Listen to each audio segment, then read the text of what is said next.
Kepikiran nggak sih, apa benar cuma dengan dengerin musik klasik kita bisa jadi auto pintar? Nah, hari ini kita bakal kupas tuntas salah satu mitos paling populer di dunia psikologi, efek Mozart. Ini nih pertanyaan gedenya.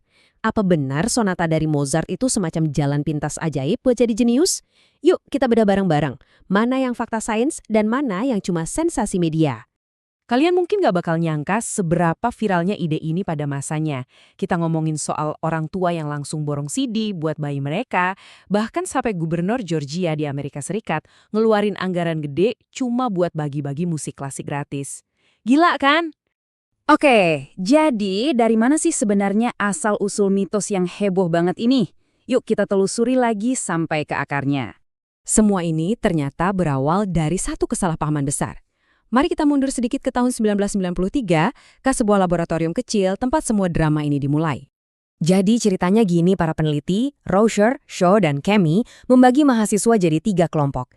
Yang satu disuruh dengerin Mozart, yang kedua dengerin rekaman instruksi relaksasi, dan yang terakhir cuma duduk diam. Habis itu semuanya dikasih tes penalaran spasial. Dan hasilnya bener-bener bikin heboh dunia.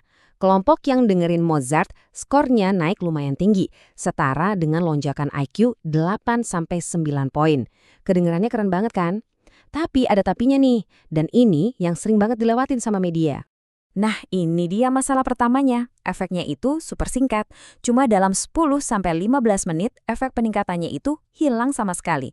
Jadi, sama sekali nggak ada tuh yang namanya peningkatan kecerdasan permanen. Dan ini yang kedua, peningkatannya itu spesifik banget, cuma buat nalar spasial, kemampuan membayangkan bentuk dalam ruang. Bukan kecerdasan umum, bukan memori, bukan juga kemampuan bahasa. Jadi, klaim Mozart bikin pinter itu udah jauh banget melencengnya.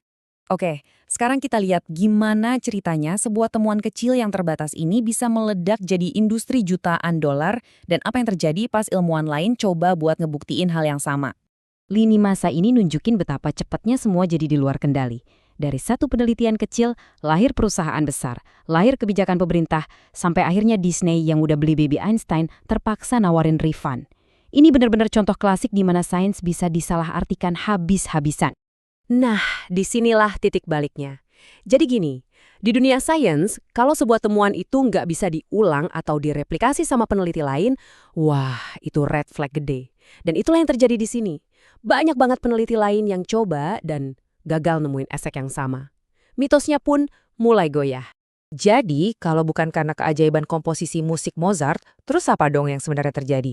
Ternyata, jawabannya jauh lebih simpel dan jujur aja jauh lebih masuk akal. Para ilmuwan lain bikin eksperimen yang cerdas banget. Mereka ngebandingin sonata Mozart yang temponya cepat dan nadanya ceria dengan karya Albinoni yang temponya lambat dan kedengarannya sedih. Hasilnya, kelihatan banget cuma musik yang ceria dan energik yang ngasih dorongan performa. Ini membawa kita ke penjelasan yang sebenarnya. Namanya enjoyment arousal effect. Gampangnya, ini tuh kayak ngasih kopi buat otak kamu. Apapun yang kamu nikmatin dan bisa bikin kamu lebih bersemangat, itu bisa bikin performa otak kamu sedikit lebih baik untuk sementara waktu. Jadi, intinya simpel banget. Ini bukan soal Mozartnya. Ini soal kombinasi dari rasa suka plus energi. Kalau kamu lebih semangat dengerin lagu rock, pop, atau bahkan dangdut koplo yang energik, kemungkinan besar kamu juga bisa dapetin efek yang sama persis. Oke, setelah kita hancurin mitosnya, sekarang mari kita bahas kekuatan musik yang sebenarnya. Yang ternyata jauh lebih dahsyat dan keren daripada yang pernah diklaim oleh mitos efek Mozart itu sendiri. Jadi, ada perbedaan yang gede banget antara cuma dengerin musik secara pasif sama belajar main musik secara aktif. Yang pertama cuma ngasih dorongan sesaat, tapi yang kedua, itu benar-benar ngerombak arsitektur otak kamu secara permanen. Kita ngomongin perubahan fisik yang nyata di otak loh. Para musisi itu punya jembatan antar belahan otak yang lebih tebal, IQ verbal yang lebih tinggi, dan fungsi eksekutif kayak fokus dan memori kerja yang lebih kuat. Nah, ini baru namanya brain hack yang sesungguhnya. Tapi tunggu dulu, ternyata ada satu efek Mozart yang beneran ada. Dan ini, wow, luar biasa banget. Penurunan rata-rata 35% pada kasus kejang epilepsi, serius. Kalian nggak salah dengar, ini adalah fakta medis yang teruji secara klinis. Kok bisa ya? Para ilmuwan percaya kalau struktur ritmis yang unik di sonata Mozart ini tuh berfungsi kayak penyetel frekuensi buat otak, menstabilkan aktivitas listriknya, dan mencegah lonjakan abnormal yang nyebabin kejang. Ini bukan soal mood lagi, ini soal fisika suara. Oke, jadi kita rangkum ya.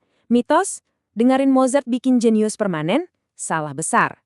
Fakta, musik asyik yang energik bisa naikin fokus sesaat, benar.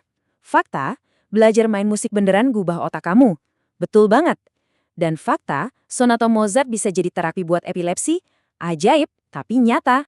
Kalau buat saya pribadi sih, playlist rock tahun 90-an itu paling ampuh buat bikin otak nyala. Sekarang giliran kalian, saya jadi penasaran. Apa sih playlist andalan kamu buat bikin semangat kerja atau belajar? Coba deh share di kolom komentar. Makasih banyak ya udah nyimak.